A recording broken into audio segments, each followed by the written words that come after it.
자, 세 번째 불안의 원인, 기대 파트 가겠습니다. 기대. 자, 첫 번째 챕터는 물질적 진보라는 게 나옵니다. 이거 되게 중요한 내용이라고 봐요. 200년 동안 서방 국가들은 생활 수준에서 역사상 가장 빠르고 가장 급진적인 변화를 목격했다. 중세와 근대 초기 유럽 인구 대다수는 농민 계급에 속해 있었다. 그들은 가난했고 영양 상태가 부실했고 추위와 공포에 시달렸고 40살 생일을 맞이하기 전에 고통을 겪다가 죽곤 했다. 기근에 늘 가까이에 있었고 병은 어디에나 만연했다. 이게 약간 저희의 그 조선시대 이런 느낌이 나죠. 그러다가 18세기 초 영국에서 서양의 위대한 변화가 시작되었다. 1700년부터 1820년까지 영국의 농업 생산성이 2배로 늘면서 여기서 생겨난 자본과 인력이 도시로 흘러들어 산업과 교역에 투입되었다. 증기기관과 면연적기의 발명으로 노동 관행과 사회적 기대가 바뀌었다. 도시 규모가 급격하게 팽창했다. 1800년의 영국 제도에서 인구가 10만이 넘는 도시는 런던 하나뿐이었다. 그런데 1891년에는 그런 도시가 23개로 늘었다. 23배가 는 거예요. 전에는 엘리트나 이용했었던 물자와 용역을 누구나 사용할 수 있게 되었다. 영국의 소비자 혁명은 19세기까지 이어지며 더 확장되었다. 유럽과 미국 전역에 거대한 새 백화점이 문을 열게 되었다. 수많은 과학기술 발명품이 일상생활을 바꾸었으며 이에 따라 정신적 지평에도 변화가 찾아왔다.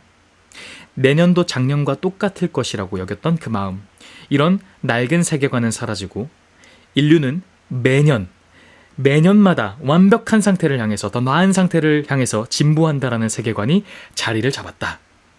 이게 방금 이야기했던 이상기후와 굉장히 맞물립니다.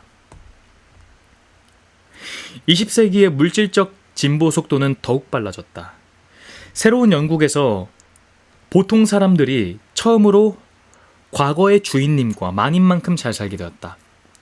보통 사람들이 조선시대로 따지면 일반 그런 노비가 아니면 그냥 일반 백성이 귀족만큼 잘 살게 된 거죠. 그런 선비만큼. 프랭클린 루즈벨트는 미국 사회의 장점을 소비에트에 가르쳐 주려면 무슨 책이 좋겠느냐라는 질문을 받자, 소비에트 연합국 소련이죠. 시어스 백화점의 카탈로그를 가리켰다. 소련에다가 뭘 주면 가장 좋겠냐, 어떤 책을 주면 좋겠냐라고 했을 때 막 무슨 어떤 철학책, 무슨 과학책, 인문학책 이런 게 아니고 우리로 따지면 신세계 백화점 그 카탈로그 줘, 이렇게 했다고 합니다. 2차 세계대전에 뒤이은 경제 팽창에서 서방, 특히 미국의 소비자들은 지구상에서 가장 큰 특권을 누렸지만 동시에 가장 괴로운 사람들이 되었다. 미국 전역에서 쇼핑몰의 발전으로 새로운 갈망들이 생겨났다. 그것은 바로 다음 챕터인 평등, 기대, 선망입니다. 이게 진짜 중요합니다. 평등하고 기대감이 생기고 선망한다. 곱씹어 보세요. 서양 문명 2000년의 장점은 이제 익숙하다. 무엇보다 부, 식량, 과학 지식, 소비 물자, 신체적 안전, 기대 수명, 경제적 기회 등이 증가했다는 사실을 꼽을 수 있을 것이다. 그런데 실제적 궁핍은 실제적 배고픔, 이거는 급격하게 줄었지만 역설적이게도 궁핍감과 궁핍에 대한 공포는 사라지지 않았고 오히려 늘어나기 시작했다.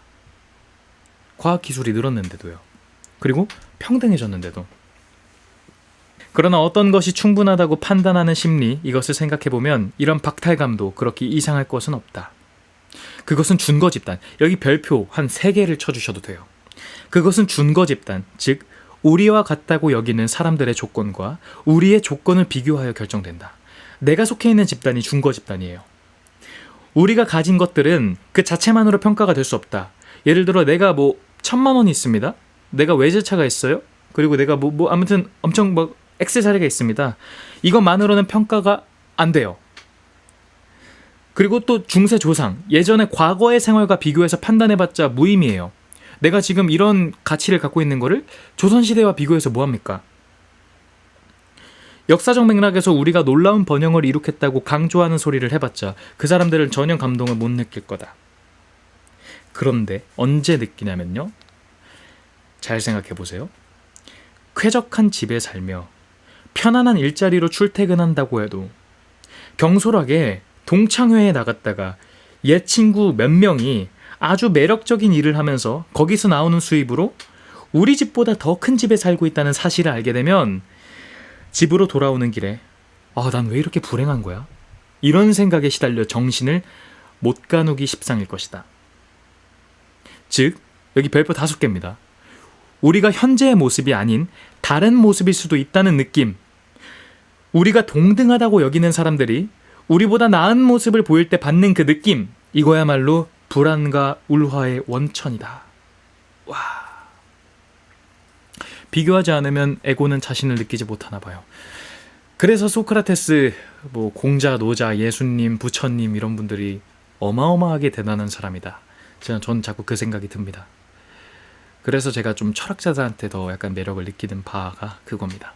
나의 에고를 나로서 걸러내는 거죠.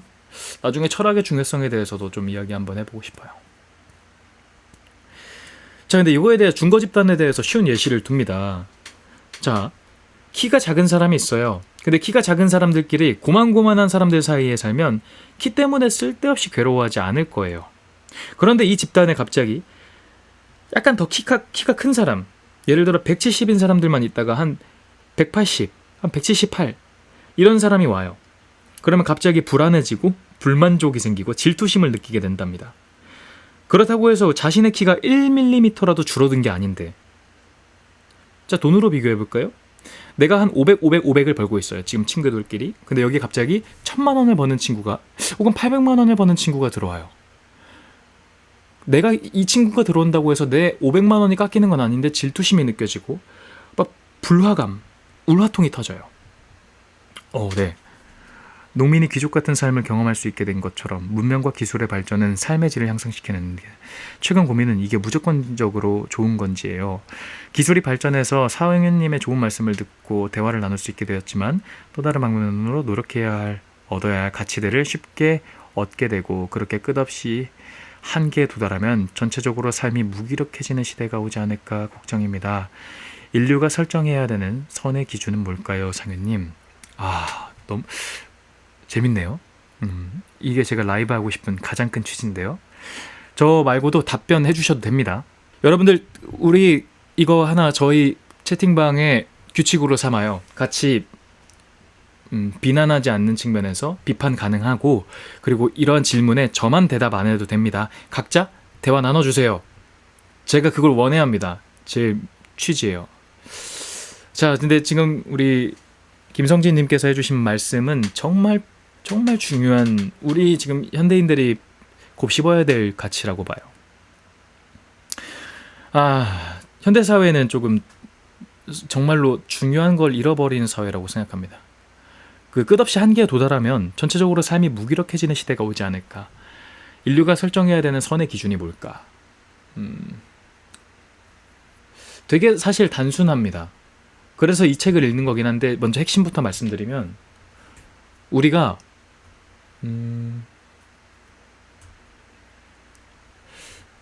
아까랑 마찬가지인데 영원 불변한, 그러니까 영원 불변에 가까운 가치라고 생각되는 것들을 추구하면 이 도달점들을 우리가 계속 쫓을 수 있다고 봐요. 가령 이런 예시 있죠. 차가 없는 사람은 차를 사는 게 목표가 돼요. 그래서 차를 삽니다. 행복하죠? 근데 이 차를 사는 사람은 바로 다음 조건이 생겨요. 외제차를 타야겠다. 그럼 외제차를 탑니다. 어떤 차를 탔어요. 그럼 이 차를 타는 순간 다른 차가 보이기 시작해서 이 굴레에 놓습니다. 근데 여기서 중요한 2가지가 있다고 보는데요. 전 첫 번째는, 얘네는 영원 불변한 게 아니잖아요. 계속 변하잖아요. 이 차만 바꾸면은 내 감정 상태가 바뀌고, 그리고 이 감정 상태도 굉장히 비슷한 지점으로 계속 찾아와요. 되게 무의미한 겁니다, 이건 따지면. 그게 나한테 계속되는 행복을 추구해주지가 않는다는 거죠. 근데 이게 과연 차만일까요? 엄청 많을 겁니다, 현대사회에. 그게 우리의 불안을 야기시키고요. 그리고 2번째는, 저는 항상 말씀드리는 건데, 노예가 된다고 봅니다. 가장 핵심은 우리가 잃어버리고 있는 가치는 노예가 된다는 거예요. 오늘 이 내용에도 나오는데 주인과 노예의 차이가 뭐냐면 철학적으로 표현을 하자면 내가 어떠한 일이 일어나는 거에 대해서 내가 내 판단 그리고 내가 하고 싶어하는 동기로 하는 게 아니고 다른 사람들이 만들어준 판단, 다른 사람들이 만들어준 동기에 의해서 움직이는 그게 굉장히 노예적인 삶이다라는 겁니다. 내가 이걸 왜 하고 있지? 이런 거를 다 상실한 사회예요. 자, 그러면 우리가 뭘 쫓게 되냐? 남들이 원하는 걸 쫓게 되죠. 그래서 그 자크 라칸 프랑스 철학자가 아주 유명한 말을 하나 하는데 욕망은 타자의 욕망을 욕망한다. 인간은 타자의 욕망을 욕망한다. 이런 이야기를 합니다. 뭔 말이냐면 내가 무언가를 주체적으로 욕망을 하는 게 아니고 A라는 친구가 욕망을 하면 그게 왠지 탐나기 시작해요. 잠깐 끊기네요. 자, 그리고 B라는 친구가 이걸 욕망하면 더 나도 욕망하게 돼요. 내가 원래 좋아하던 게 아닌데 아까 이야기했잖아요. 아주 쓸데없는 플라스틱 원반이 있습니다. 이건 나한테 아무런 가치가 없어요. 근데 만약에 A라는 친구가 이거를 가치 있게 욕망합니다. 그러면은 이게 쓸모 있나? 이런 생각을 해요. 근데 만약에 이게 100명, 1000명, 10,000명, 10만, 억이 되고 10억이 되는 순간 이 플라스틱 원반은 나의 삶을 잡아먹어버려요. 내가 진짜 필요한 게 아니고 내가 얘에 종속되는 노예가 되는 겁니다. 저는 이게 되게 중요한 지점이라고 생각을 해요. 자신의 삶에서 최대한 주인으로 살 거냐. 완벽한 주인으로 살 수는 없어요.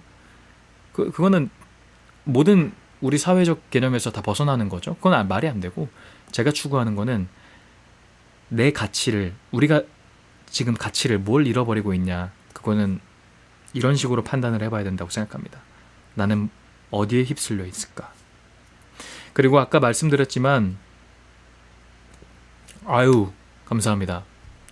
방송 많이 하겠습니다. 덕분이에요. 여러분들 덕분에. 근데 제가 매번 말씀드리지만 저는 지금 21세기는 약간 한번 계몽이 필요하다고 봐요. 민주주의에도 위기가 찾아오고 있고 자본주의에도 위기가 찾아오고 있어요. 오늘 그 마지막 챕터에 자본주의에 관련된 내용이 나오는데 지금 문제는 자본주의와 민주주의를 신앙으로 만들어버렸다라는 게 전 제일 위험하다 봐요. 우리가 자본주의와 민주주의를 공격하는 순간 우리가 생각하는 좀 쉽게 말하겠습니다. 약간 공산주의 프레임 이렇게 또 바로 생기기 때문에 독재 프레임으로 생기기 때문에 이건 이제 신앙이 되는 거예요. 우리가 지금 종교적 문제가 대한민국을 휩쓸고 있잖아요. 제일 위험한 건 뭡니까? 소통이 안 되는 게 제일 위험한 거 아니에요? 근데 자본주의와 민주주의가 이런 식으로 가면 신앙입니다. 지금 21세기의 신은 예수님과 부처님이 아니고 자본이에요. 그리고 자유예요. 근데 이거는 신이 될 수 없어요. 그쵸? 그래서 저는 이게 되게 위험한 지점이라고 생각하고 그렇기 때문에 이거는 절대 개인이 못 바꿉니다. 제가 정말 장담해요. 저 너무 바꾸고 싶은데 개인이 못 바꿔요. 이거는 범사회적으로 바뀌어야 됩니다. 그래서 제가 조금이라도 힘을 내보고 싶다는 생각이고 여기 와주신 분들이 저의 증표이기 때문에 너무 감사해요. 많이 알리고 싶어요. 같이 더 현명해졌으면 좋겠다. 그런 취지입니다. 댓글 많이 달아주세요. 중간중간에 읽는 것 저의 행복이니까 편하게 남겨주세요. 괜찮습니다. 자, 근데 속물근성에서 굉장히 중요한 준거 집단에 중요한 게 있는데 우리가 매일 마주치는 수많은 불평등을 고려할 때 질투의 가장 드러나는 특징은 우리가 모두를 질투하지 않는 사실이다. 우리는 준거 집단에 속한 사람들만 선망한다는 것이다. 가장 견디기 힘든 성공은 가까운 친구들의 성공이다. 자, 이거 진짜 중요한 말이죠. 예를 들어요. 지금 애플의 갑자기 기억이 안 나네. 팀쿡이던가 테슬라의 일론 머스크 같은 분들이 주식이 더 상승했다고 해서 그분들의 가치가 더 올랐다 해서 배가 아픕니까? 너무 격차가 많이 나잖아요. 배가 별로 안 아플 거예요. 그냥 야 진짜 대단하다 그냥 이러고 넘길 텐데 만약에 내 친구가 월급이 2배가 됐어요. 그럼 죽어납니다. 진짜 너무 힘들어요. 배가 아파 죽죠. 그쵸? 준거 집단에 속해 있는 우리는 이 세상을 나의 세상으로 인식한다. 여기서부터 이제 철학의 인식론이 좀 들어갑니다. 아유, 감사합니다. 자본이 너무 유용하지만 차가워졌죠. 공감 가는 내용이고요. 응원 감사합니다. 그쵸. 그래서 이거를 노예가 되지 않으려면 알아야 돼요. 인식해야 돼요. 진짜. 제가 나중에 다른 책도 낭독하면서 말하겠지만요. 자본주의에서는 노동으로 돈을 벌 수가 없습니다. 이게 진짜 중요한 지점인 것 같아요. 우리는 노동으로 돈을 벌잖아요. 근데 자본주의에서 사실 진짜 돈을 벌기 위해서는 노동으로 벌 수가 없는 구조예요. 이게 저도 읽어보진 않았지만 칼 마르크스가 했었던 자본론에서 짚었었던 자본주의의 문제점이 바로 이거라고 생각을 하는데, 그렇다고 해서 또 이런 프레임은 같이 안 했으면 좋겠습니다. 마르크스를 찬양하냐 이런 게 아니고, 그 사람이 그 세계를 뒤흔들었었던 그 여력, 그 영향력은 자본주의의 결점을 지적했기 때문인데, 되게 재밌는 거는 주식 투자를 많이 하시는 그 정말 대가분들이 자본론을 많이 읽으신다고 합니다. 그 말은 자본주의의 결점이 있다는 뜻이죠. 아무튼 이런 사회예요. 현대 사회는 이런 사회입니다. 그리고 아까 이야기했던 것처럼 철학적 관념에서 봤을 때 우리는 어떤 세상에 살고 있습니까? 우리의 세상은 엄청 다양합니다. 나라는 주체적인 세상 A가 있고요. 이 대한민국이라는 B라는 세상도 있죠. 근데 아시아라는 C라는 세상도 있고, 지구라는 D라는 세상, 우주라는 E라는 세상도 있는데, 자, 여기 끝이 아니에요. 내 A-라고 하던가 아니면 A, B, C, D, E, F라는 내 대인관계의 세상. 우리는 진짜 수많은 세상에 살고 있어요. 정말 수많은 세상.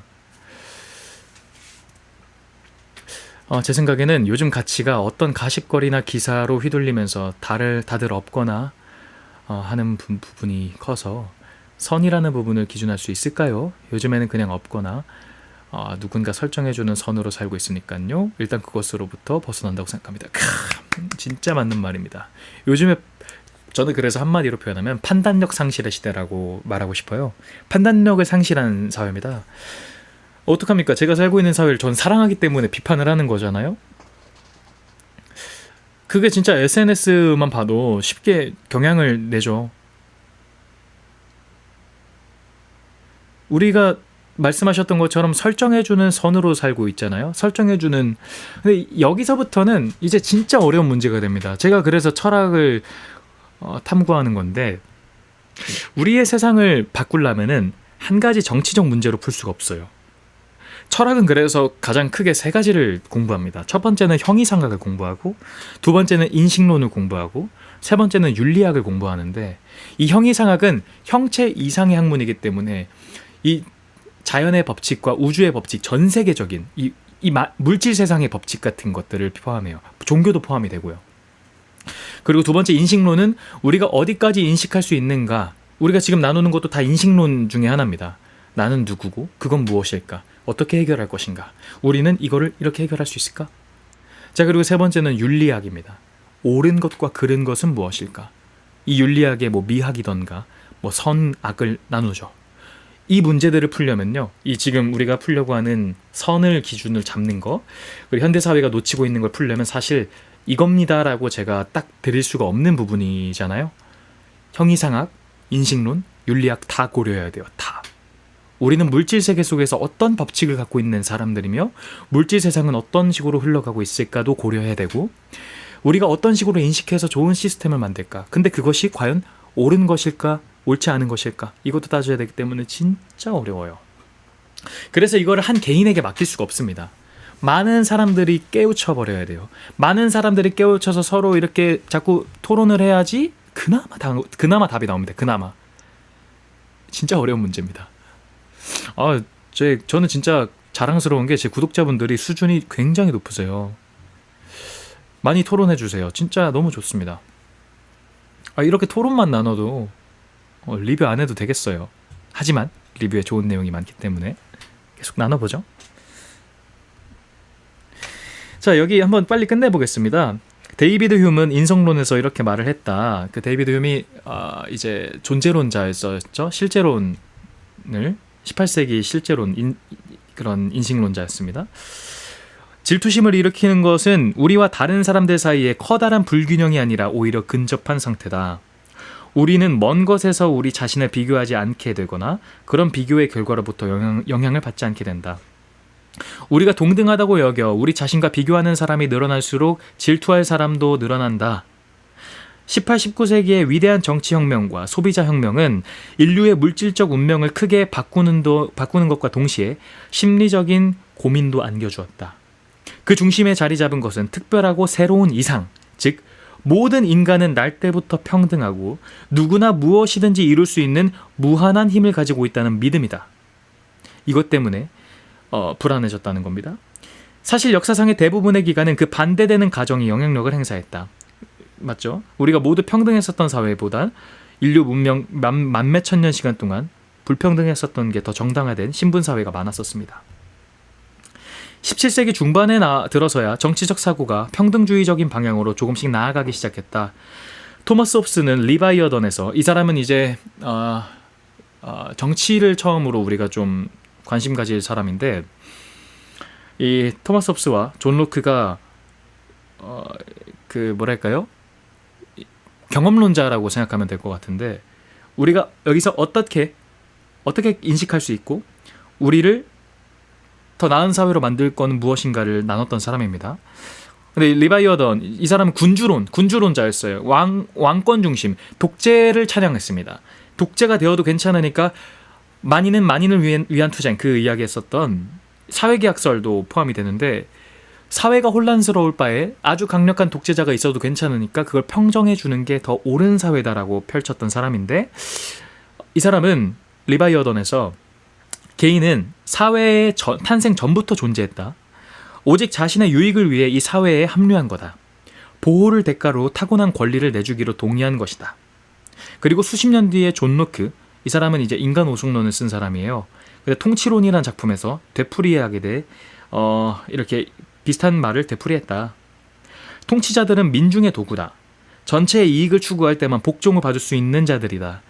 이거는 놀라운 근대적인 사고가 탄생한 것이다 라고 표현을 한 겁니다. 그리고 이 정치적 평등과 사회적, 경제적 기회를 요구하는 목소리는 150년 동안 계속 이렇게 허공에 맴돌다가 마침내 1776년 미국의 독립전쟁에서 극적이고 구체적인 표현을 발견했다. 이때부터 변했다고 하는 겁니다. 아주 극적으로요. 그러나 소비자혁명과 민주적 혁명에 감탄하는 사람이라도 그들이 창조한 근대적인 평등사회가 이 부딪힌 문제에 대해서 주목하지 않을 수 없었다. 이 혁명이 좋은데 문제가 있다는 걸 발견하게 되었대요. 그 중에 한 명은 알렉시스 드 토크빌이라는 사람인데, 이거를 처음으로 고민하게 됐대요. 그 사람은 이런 말을 합니다.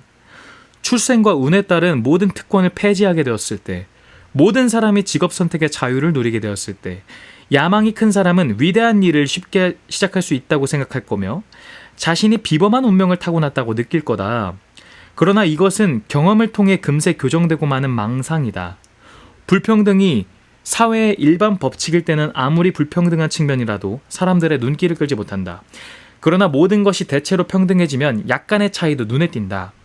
그래서 풍요롭게 살아가는 민주사회의 구성원들이 종종 묘한 우울증에 시달리고 평온하고 느긋한 환경에서도 삶에 대한 혐오에 사로잡힌다. 프랑스에서 자살률 증가가 걱정되고 있는데, 미국에서는 자살을 드문 현상인 그것 대신에 광증, 다른 어느 것보다 흔한 감정으로 느끼고 있다라고 합니다. 삶은 불가피하게 고난일 수밖에 없다는 확고한 믿음, 이것은 수백 년 동안 인류의 중요한 자산이었다. 울화로 치닫는 마음을 막아주는 보루였다. 방파제였죠. 그러나 이 믿음은 근대적 세계관이 배양한 기대 때문에 잔인하게 훼손되어 버렸다. 그러나 근대 사회는 염세주의에 대해서, 그러니까 우리가 이런 거에 대해서 좀 비판하고 이거에 대해서 그 자본주의와 현재 민주주의 사회에 대해서 무력함을 느끼는 거에 관대하지도 않고 친절하지도 않았다. 19세기 초부터 서양의 서점들에는, 이거 진짜 재밌습니다. 지금 21세기 서점에도 똑같아요. 변하지 않은 측면입니다. 19세기 초부터 서양 서점들은 자수성가한 영웅들의 자서전이나 아직 자수성가하지 못한 사람들을 겨냥한 조언집, 인격을 일괄적으로 개조할 수 있고 금세 엄청난 부와 큰 행복을 얻을 수 있다고 주장하는 교훈담으로 독자들에게 영감을 주었고 또 의도와는 달리 그들을 슬프게 했다. 공감 가지 않나요?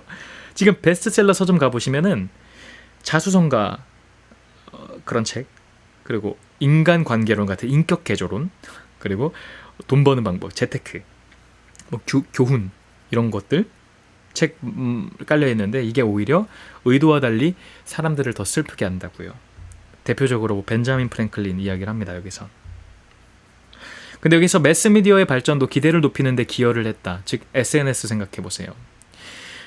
예를 들어 19세기 말 미국 보그의 독자들은 아메리카컵 요트 경기 뒤에 존 제이커프 에스터의 요트인 누마할호에 누가 탔는지, 그리고 기숙사 학교의 유행에서 민감한 어린 소녀들은 어떤 옷을 입는지, 뉴포트와 사우스 샘프턴에서 가장 멋진 파티를 여는 사람은 누군지, 저녁 식사에 캐비어와 함께 무엇을 내놓으면 좋은지, 이런 것들을 매스미디어가 자꾸 실게 되었다. 라디오, 영화, 텔레비전의 발달로 높은 지위에 있는 사람들의 삶을 살피게 되었고 그들과 연관을 맺을 기회가 점점 많아졌다. 근대 사회의 옹호자들이 회의적인 사람들에게 자신의 입장을 강조하는 일은 어렵지 않았다. 근대 사회가 그 구성원들을 위해 만들어낼 수 있는 엄청난 그 자본을 가리키기만 하면 되었다. 애덤 스미스는 국부론에서 비꼬는 듯한 어조로 근대 사회가 이루어낸 경외감을 불러일으킬 정도의 생산성과 원시적인 사냥과 채집사회의 형편없는 자원을 비교했다. 따라서 낭만적인 거나 무지한 사람이 아니면 누구도 다른 사회에 살기를 바라지 않는다. 그러나 애덤 스미스보다 22년 전에 장자크 루소는 이제 낭만주의파인데 날카롭고 기묘하지만 섬뜩할 정도로 설득력 있는 목소리로 놀랍게도 야만인을 옹호하고 나섰다. 그는 인간 불평등 기원론에서 다들 야만인과 근대 노동자 가운데 노동자가 더 낫다고 생각하는 것 같은데 그게 정말일까라고 물었다. 루소의 주장은 부에 대한 명제를 중심으로 이루어졌다. 루소에 따르면 부는 많은 것을 소유하는 것과 관련이 없다. 부는 우리가 갈망하는 것을 소유하는 거다. 부는 절대적인 가치가 아니다. 부는 욕망에 따라 달라지는 상대적인 것이다. 우리가 얻을 수 없는 뭔가를 가지려고 할 때 우리는 가진 재산에 관계없이 가난해진다. 우리가 가진 것에 만족할 때마다 우리는 실제로 소유한 것이 아무리 적더라도 부자가 될 수 있다. 그래서 루소는 부자로 만드는 방법을 두 가지로 이야기를 했는데 더 많은 돈을 받거나 그리고 욕망을 억제하거나 이겁니다. 근데 근대 사회에서는 첫 번째 이 더 많은 돈을 주는 거는 성공했는데 욕망을 억제하는 건 실패, 더 부채질을 했다라고 해요. 이 발전한 사회에서는 역사적으로 볼 때 전보다 소득이 높아졌기 때문에 우리가 약간 더 부유해진 것처럼 느껴질 텐데 결과로 봤을 땐 우리를 더 궁핍하게 만들었다. 우리를 무제한적인 기대를 갖게 해서 우리가 원하는 것과 얻을 수 있는 것, 우리의 현재 모습과 달라졌을 수도 있는 모습 사이에 그 간격은 계속 유지가 되어 있기 때문이다. 이런 사회에서 우리는 원시의 야만인보다 더 궁핍한 감정을 느끼게 된다. 우리는 우리의 과거의 사람들보다 더 많은 것을 기대한다. 그 대가는 우리가 현재의 모습과 달라질 수 있는데도 실제로는 달라지지 못하는 데서 오는 끊임없는 불안이다 라고 합니다. 자, 불안의 원인 네 번째입니다. 불안의 원인 네 번째는 능력주의예요.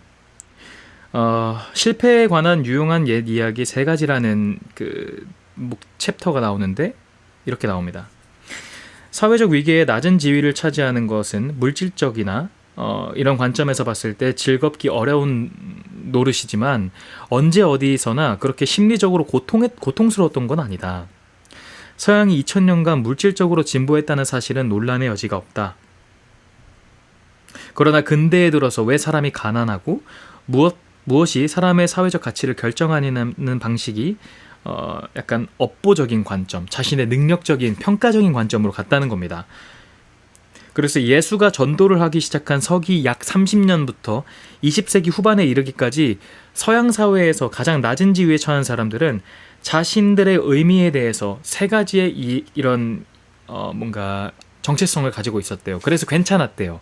한번 들어보세요. 이거 되게 재밌습니다. 첫 번째 이야기 간단합니다.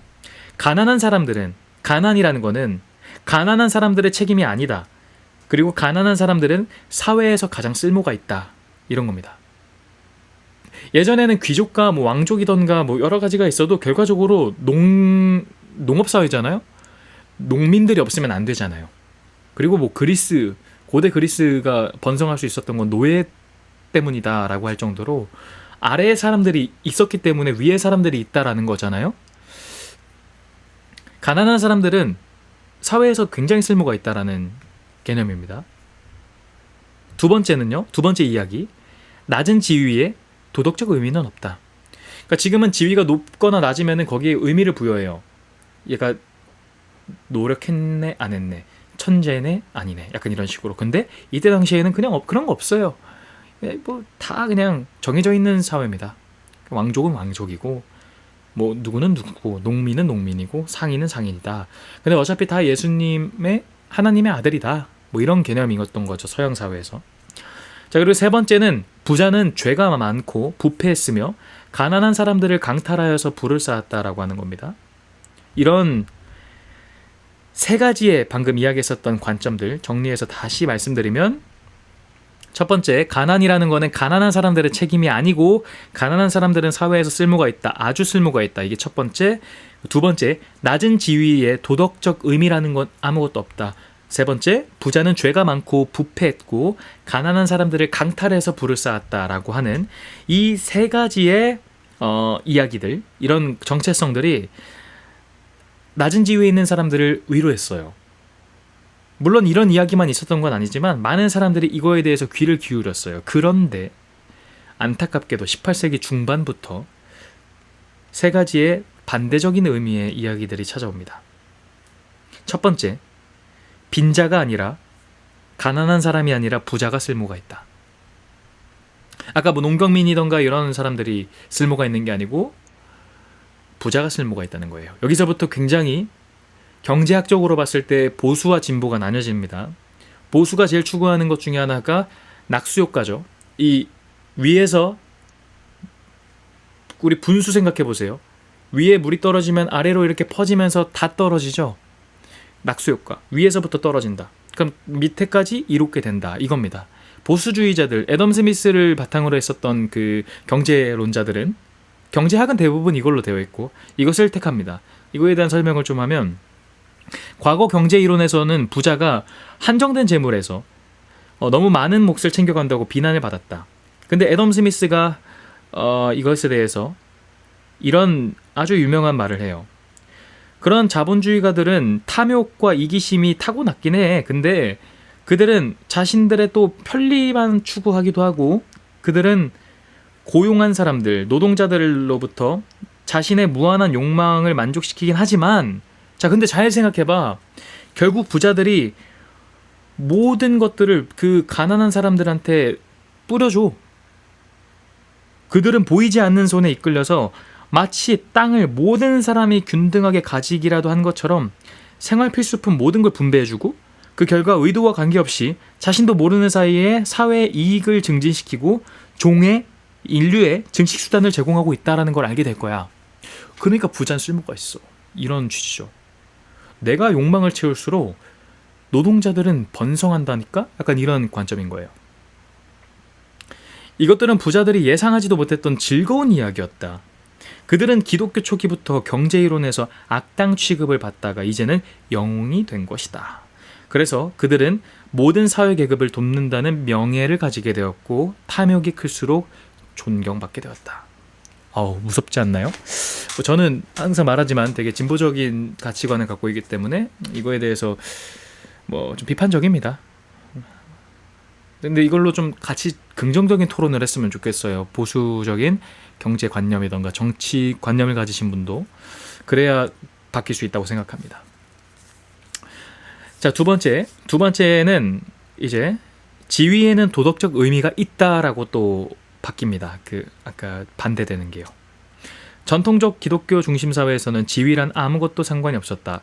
예수는 가장 높은 사람이었지만 목수였고 빌라도는 제국의 중요한 관리였지만 죄인이었다. 이런 상황이 변함없이 지속되다가 18세기 중반 세습 원리에 의문을 제기하는 목소리가 들리기 시작했다. 아니, 지능에 관계없이 무조건 자식에게 사업을 물려주는, 자식에게 영토를 물려주는 게 정말 이게 현명한 걸까? 왕의 자식들이 언제나 나라를 운영하는 게 최고 적임자일까? 이런 고민을 갖기 시작한 거예요. 능력주의 사회에는 이런 정체성들이 마주치게 되었고, 결과적으로 이 지금 평등주의가 이기게 되었죠. 18세기 이후부터.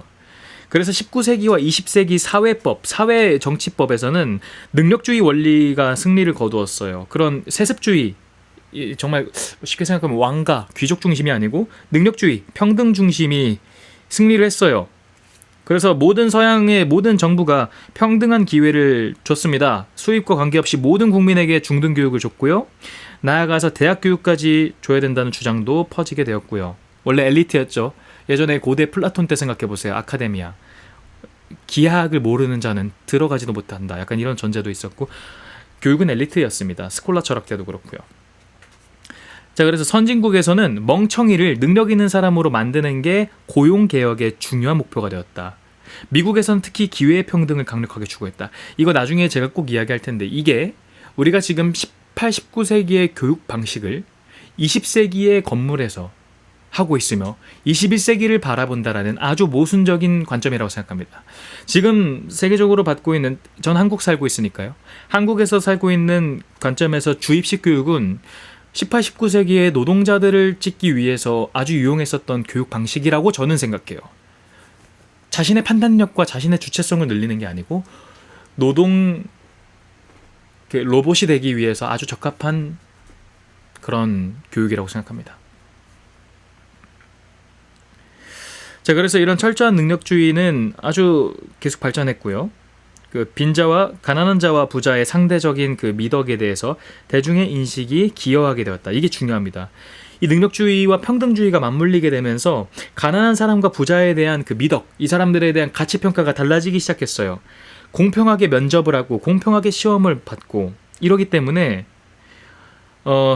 능력과 세속적 지위 사이에 자, 여기 중요합니다. 능력이 별 5개인데 능력과 나의 지위, 이것에는 신뢰할 만한 그 연관성이 있다는 것을 믿게 되었고, 이 사람들은 돈을 벌잖아요. 이 돈에 도덕적 가치가 부여되었다는 겁니다. 이해되시나요? 정리해 드릴게요. 여기선 이것만 알면 됩니다. 평등 사회가 되었고, 모두가 평등해졌고, 능력 있는 사람이 인정받을 수 있는 사회가 되었잖아요. 이런 사람이 성공해서 돈을 벌 거 아닙니까? 그래서 즉 이렇게 논리 추론이 되는 겁니다. 사람들의 가치 판단이, 아, 돈을 버는 사람은 평등한 환경 속에서 능력을 가졌기 때문에 이 사람은 선한 사람이며 훌륭한 사람이야, 탁월한 사람이야. 이렇게 패러다임이 바뀌었다는 거예요. 부자에 대한 편견이. 그러나 이런 패러다임은 낮은 지위에 있는 사람들에게 불가피하게 어두운 면을 제시하게 되었다. 성공을 거둔 사람은 자격이 있는 사람인데 실패한 사람도 역시 그 실패의 자격이 있는 사람이 되었다. 능력주의 시대를 맞아서 정의는 부만이 아니라 빈곤의 분배도 관여하게 되었다. 낮은 지위는 이제 안타까운 게 아니라 마땅한 것으로 보였다.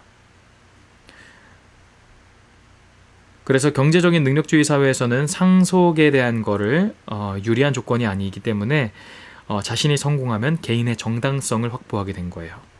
이게 힘들었다는 겁니다. 자, 그리고 세 번째 바로 이어가 볼게요. 세 번째는 가난한 사람들은 죄가 많고 부패했으며 그리고 어리석음 때문에 가난한 것이다 라고 합니다. 이 경제적인 능력주의가 등장하면서 어떤 영역에서는 가난한 사람들이 불운하다고 묘사되는 것이 아니라 실패자라고 묘사가 되었습니다. 이게 되게 무서워요. 이제 부와 가난의 분배를 약간 정의롭게 이루어진다고 19세기에는 사회 진화론, 이게 퍼졌대요. 이 사회 진화론이란 뭐냐면 우리가 사회적으로도 진화론이라는 게 있다. 사회적으로 성공한 사람들은 유능한 유전자다. 못한 애들은 무능한 유전자다. 이런 원리예요. 그래서 영국의 사회론자 허버트 스펜스라는 사람은 사회통계학이라는 책에서 생물학적 원리 자체가 자비라는 개념과 양립할 수 없기 때문에 이렇게 주장합니다. 아예 무서워요. 과부가 과부와 고아가 죽기 살기로 안간힘을 쓰도록 내버려 두는 것은 마음이 편하지가 않아. 그럼에도 그런 일을 개별적으로 보지 않고 보편적인 모든 인간 세상의 이익과 연결시켜 본다면 그런 가혹한 불행도 은혜가 넘치는 일로 보이게 된다. 자, 어려워도 그냥 넘어가시고요. 병든 부모의 자녀를 일찍 무덤으로 보내는 것과 똑같은 은혜다. 자연 질서에 따라 사회는 병약하고 전응하고 느리고 우유부단하고 신의 없는 구성원을 끊임없이 배설하고 있다. 배설이래요. 그들이 살 만큼 완전하다면 살 것이고 그들이 살 만큼 능력이 있다면 살 거고 능력이 없다면 죽을 거야. 만약 그들이 살 만큼 완전하지 않다면 죽는 거기 때문에 그럴 경우에 그들이 죽는 거는 어쩔 수 없어. 최선이야. 라고 하버드 스펜스가 이야기를 하는데 하버드 스펜스 이거는 노동조합과 마르크스주의 그리고 사회주의에 반박할 수 있는 막강해 보이는 과학적 논거를 제공한 거고 이것에 대해서 굉장히 많은 부자들이 찬성을 했다고 합니다. 그래서 마지막 빨리 읽으면 되겠네요. 다 끝났습니다. 스코틀랜드계 미국인 거부 앤드류 카네기 아시죠? 이 사람이 자선행위를 하긴 했지만 속으로는 복지에 대해서 비관적인 생각을 가졌습니다. 그는 자서전에서 이런 이야기를 해요.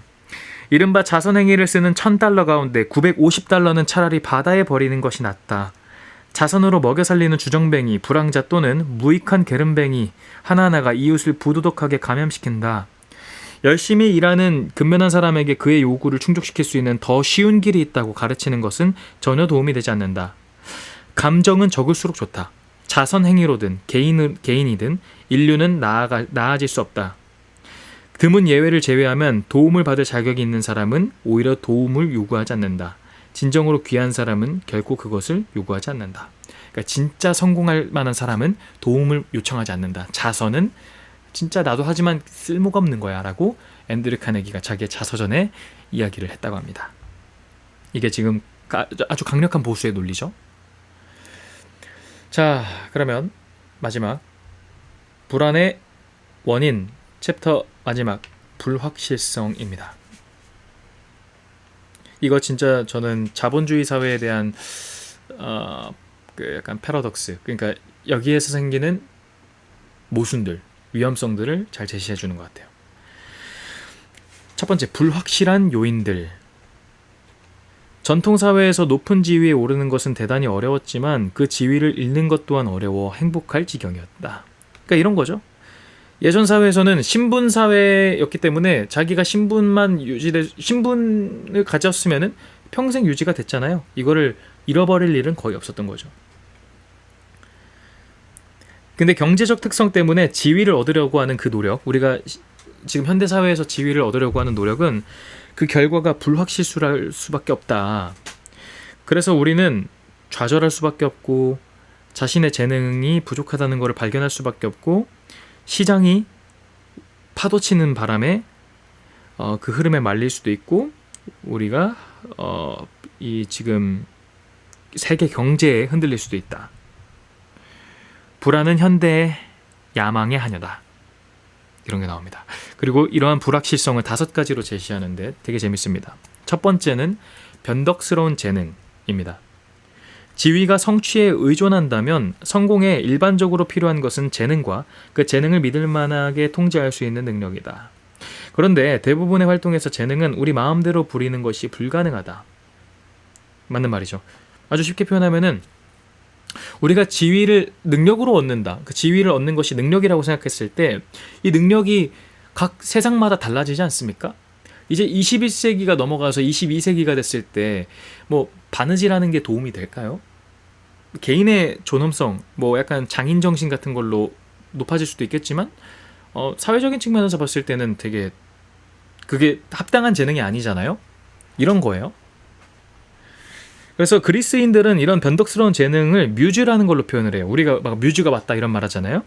근데 이 뮤즈는 예민한 신들이기 때문에 마음이 바뀌면 한 방에 날아갈 수도 있어요. 그래서 이 뮤즈들이 지금 현대사회와 비슷한 게 내 능력을 내 능력이 내 마음대로 안 된다. 이 현대사회에서 내 능력이 변덕스럽다. 재능이 변덕스럽다. 이런 거죠. 내가 달달달달 이과 형식으로 옛날에는 뭘 잘했으면 먹고 살 수 있었는데 이제는 아닌 사회가 될 수도 있고 약간 이런 거요. 사회상의 변화입니다. 두 번째는 이제 불확실함, 두 번째는 운입니다. 우리의 지위는 운이라는 말로 느슨하게 얽혀매여 있는 이런 조건들에 속해 있다. 근데 우리가 이런 적당한 시기에 적당한 기술을 갖추고 적당한 일자리에 일하게 되는 것이 운 때문이라고 생각할 수가 있는데, 또 반대로 이런 유리한 상황에 들어갈 수 없는 것, 이런 상황이 아닌 것을 불운으로 여길 수 있다. 그런데 우리의 삶의 결과를 운으로 설명하는 것은 안타깝게도 이걸 사람들한테 받아들여지지 않는다. 예전에 과학기술이 발전하기 전에는 우리가 모든 걸 다 운으로 치부했던 경향이 많잖아요. 아, 이건 신이 해준 거야, 이건 자연이 뭘 한 거야 하면서 이 외적인 힘에 감사를 기도했고 이거를 책임을 그쪽에 넘기기도 했는데, 인간이 너무나 과학적으로 진보하면서 지금은 운 따위는 그냥 다 네 탓이야, 다 핑계야, 이렇게 돼버린 거죠. 그래서 지금도 운으로 출세했다라고 하면 조금 민망하지만, 게다가 제일 중요한 거는 내가 만약에 실패한 게 불운 때문이야 라고 하면은 이것은 아주 창피해진다. 그래서 승자는 운을 만든다. 이것이 현대의 주문이다. 이렇게 주문 외운다 이런 거죠. 현대의 주문이다. 우리의 지위의 문제를 우연적 요소에 맡긴다는 것은 불운한 것, 불안한 일이다. 엄청 공감 가요. 근데 운이 요소가 되죠. 당연히 운이 있습니다. 근데 이 운을 없다고 여기는 이 사회가 되게 불안해진다는 거예요. 공감 갑니다. 운이라는 건 있어요. 다 있습니다. 어쩔 수 없어요. 자, 세 번째 진짜 중요합니다. 세 번째는 고용주의입니다. 이거 현대사회분들 제발 한번 같이 들었으면 좋겠어요. 삶의 조건에 예측 불가능한 그런 불확실성은 우리의 그런 일하는 문제가 고용주에게 달려있기 때문에 더욱 심각해진다라고 합니다. 재밌는 이야기인데 1700년 미국에서는 3에이커와 자유라는 책이 독서 대중의 상상력을 사로잡았다고 하는데, 이 3에이커를 봐보니까 12,140제곱미터의 땅, 지금 한국으로 보면 3,700평 정도라고 하는데요. 이 저자는 사무실이나 공장을 떠나서 농지 한 3에이커를 적당한 가격에 사라. 그러면은 4인 가족이 먹을 만한 농작물도 나오고 소박하지만 편안한 집도 있고, 막 내가 아부하면서 협상 안 해도 돼, 상사 없이 살 수 있어, 더불어 살 수 있어, 난 주인이 될 수 있어 라고 하는 겁니다. 그래서 이 책에는 뭐 채소를 재배하는 방법과 뭐 온실을 만드는 법, 과수원 배치법, 가축을 사는 법 등이 나와 있다고 해요. 근데 이 3에이커와 자유, 이거는 19세기 중반 이후 유럽과 미국 사상에서 점점 들려오게 된 메시지를 전하고 있는데, 이런 겁니다. 행복한 삶을 살려면 우리가 고용주와 관계를 끊어야 되는 거예요. 이 메시지가 점점 강해지고 있죠. 근데 이런 사회가 벗어나기 너무 어렵다는 겁니다. 그런 근거로 1800년 미국 노동력 가운데 20%가 고용자였대요. 1800년 미국 시장에서는 20%만 노동자였어요. 고용 노동자. 근데 1900년, 100년이 지난 시기 때 그 수치가 30%가 증가해서 50%가 됐어요. 즉 미국의 노동시장 절반은 고용자가 됐습니다. 2000년, 100년 지난 2000년에는 몇 퍼센트일까요? 90%입니다. 200년이 지나서 미국의 90%는 다 노동고용자가 된 겁니다. 즉, 이 사람들은 다 고용주라는 신을 삼는 사람들이 된 거예요. 고용주들 역시도 엄청 많은 노동자들을 고용했죠.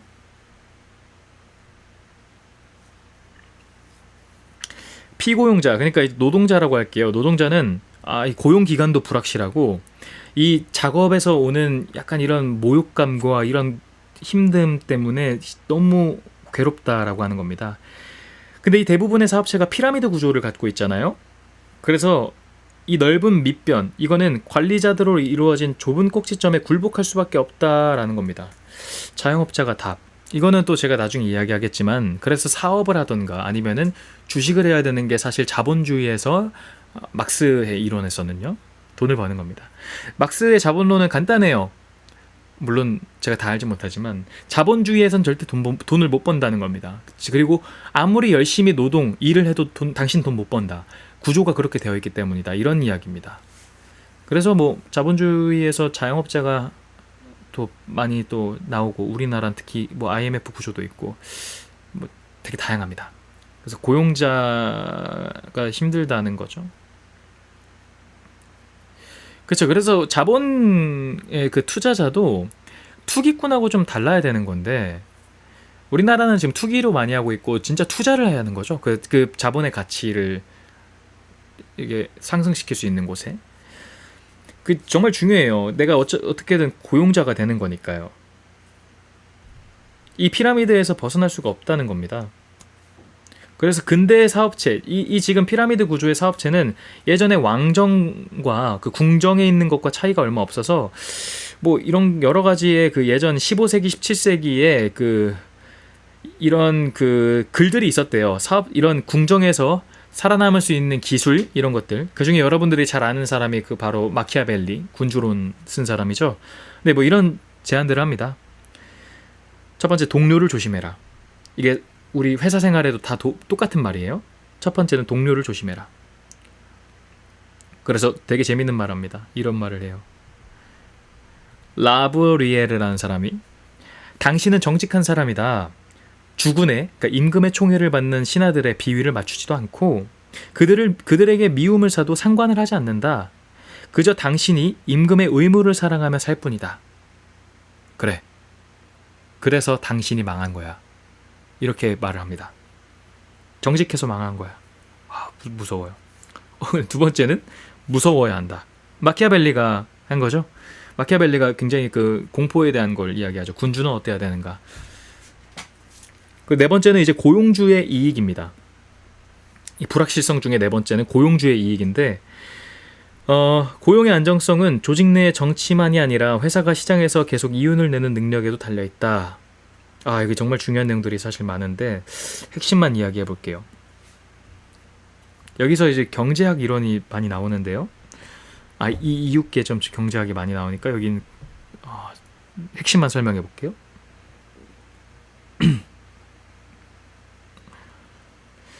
자금 압박에 시달리는 회사는 임금 수준이 높은 나라의 노동자들을 쫓아내고 대신 임금 수준이 낮은 먼 땅의 노동자들을 고용하고 싶은 유혹에 저항하기 어렵다.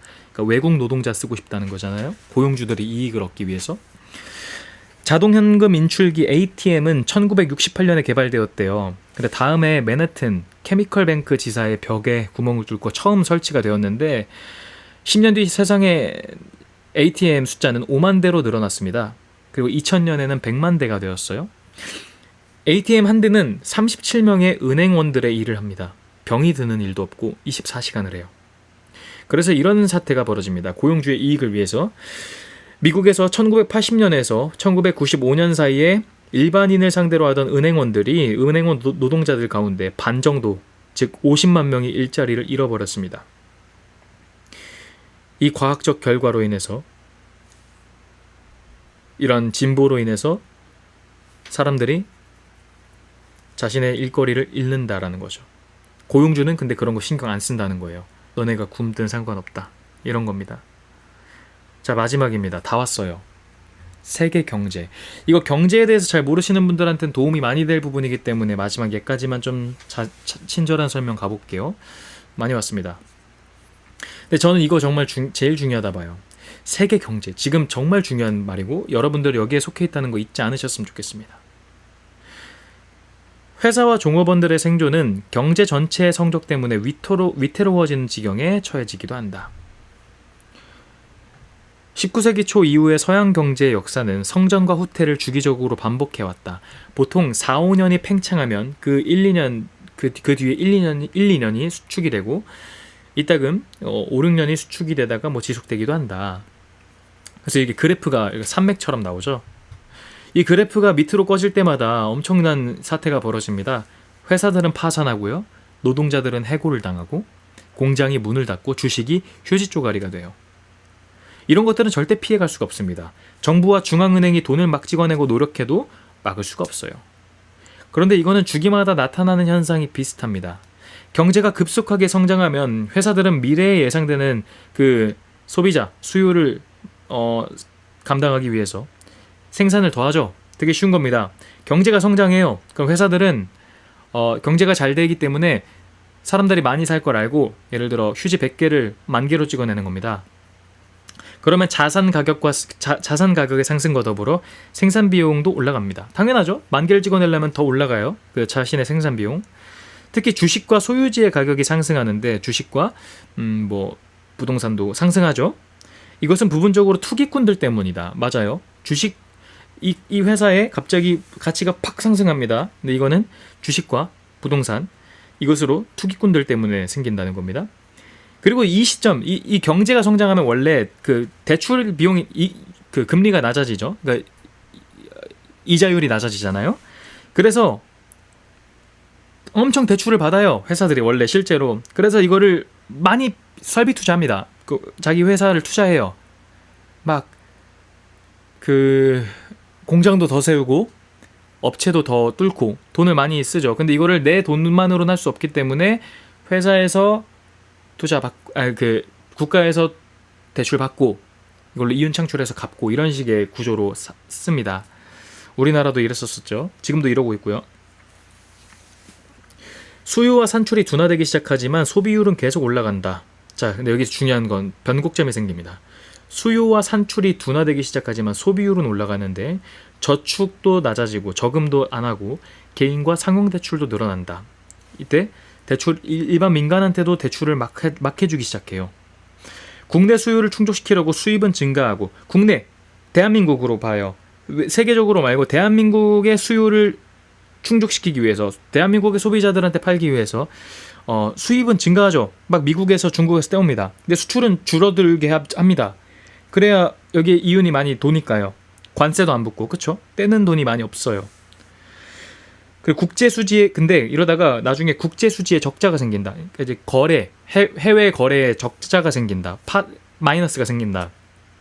이때부터 경제는 난조를 보인다. 투자자도 지나쳤고 소비도 지나쳤고 대출도 지나쳤고 대부업도 지나쳤다. 여기서부터는 불황으로 미끄러진다.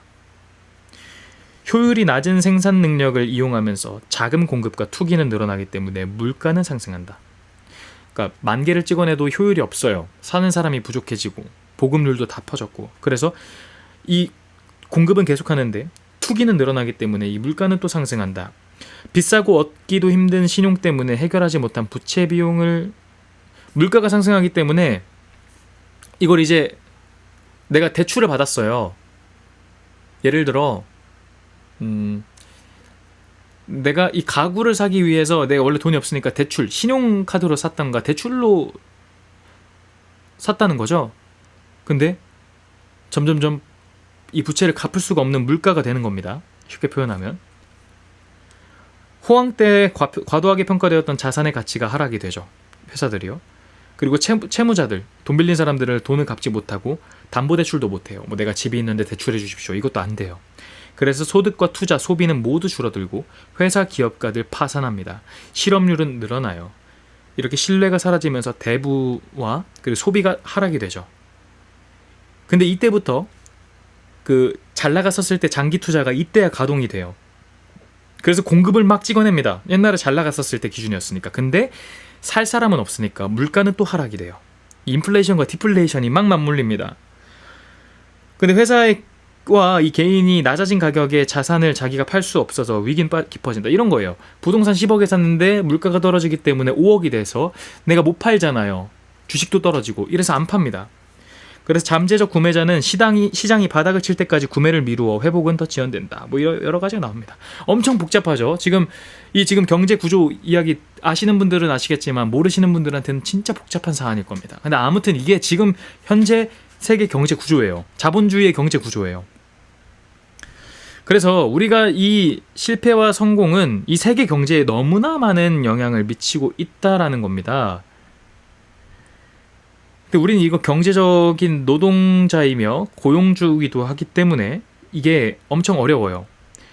고용의 이런 불안정한 문제는 돈 때문만도 아니고 알랭드 보통은 마지막으로 이렇게 합니다. 다시 본론으로 돌아가서 우리는 그게 사실 존중받고 싶고 인정받고 싶은 사랑 때문일 수도 있다. 다른 무엇보다 이를 기준으로 남들이 우리를 존중하고 배려하고 그런 수준이 결정되기 때문에 우리는 이 고용의 여러 가지 아까 뭐 5가지 했었던 불안정한 것들을 결국 돈 때문만은 아니고 사랑을 받고 싶어서가 아닐까, 이렇게 총 정리하는 겁니다. 그냥 우리의 행복을 위해선 안타까운 일이지만 이 질문에 대하여 당당하게 대답할 수 있는 능력을 우리 자신이 마음대로 할 수는 없을 거다. 그것은 경제학자가 그리는 그래프의 상승과 하강에 달려있다.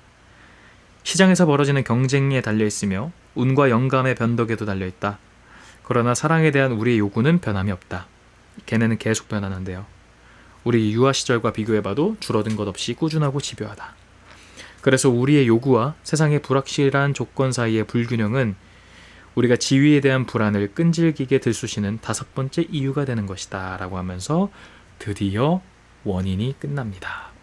진짜 이렇게 끝납니다. 굉장히 깊고 긴 내용이었네요. 이제 마지막 제 개인적인 서평과 내용 정리해서 끝내도록 할게요. 지금 현대사회에서는 여러분들이 살고 있는 이 세상에서는 여러분들의 불안을 만드는 것은 단순히 내가 무능해서만이 아니고 굉장히 많은 것들이 개입이 되어 있다는 게 핵심이었죠. 그래서 그 불안의 원인을 5가지로 알랭드 보통은 제시한 겁니다. 그게 아까 이야기했었던, 혹시 모르니까 다시 볼게요. 옛날엔 달달달 외웠는데, 첫 번째는 사랑결핍, 두 번째는 속물근성, 그리고 세 번째는 기대하는 감정, 그리고 네 번째는 이제 능력주의, 5번째 불확실성. 여러 가지 것들이 다 개입되어 있기 때문에 이 현대 사회의 울타리 속에 살아있는 당신은 이곳에 살고 있는 사회인인 당신은 불안할 수밖에 없다라는 겁니다. 여러분들이 이거를 곰곰이 한번 곱씹어서 같이 생각해 봤으면 좋겠어요. 저한테는 아주 큰 위로가 되었었던 책이었고, 자, 아무튼 이런 것들이 개입되어 있기 때문에 여러분들이 이걸 잘 참고하시면 좋을 것 같고요. 그러면 이제 질문이 나올 겁니다. 아니, 알겠어. 그래, 불안한 거 알겠는데, 원인 알겠는데, 그럼 어떻게 해결해? 이런 생각하실 거예요. 그래서 알랭드 보통이 5가지의 불안의 해법을 제시합니다. 이게 첫 번째는 철학, 두 번째는 예술, 세 번째 정치, 네 번째 기독교, 즉 종교고요. 5번째는 이제 보헤미아, 지금으로 따지면 약간 욜로적인 마인드인데 그거보다 좀 더 커요. 그래서 다음 시간 때 이 불안의 해법에 대해서 이야기를 해볼 거고, 굉장히 도움이 됩니다. 저도 이게 시간 지나면서 옛날에 이게 되게 뜬구름 같은 이야기 같았는데, 이 불안이라는 근본적 사회 구조에서 벗어나려면 이런 뜬구름밖에 답이 없다 생각이 들어요. 그래서 여러분들께서 좀 이해 안 되시는 분들은 다시 한번 곰곰이 생각해서 들어보시고, 전 다음 시간 때 불안의 해법 가져와서 한번 이야기해 보겠습니다.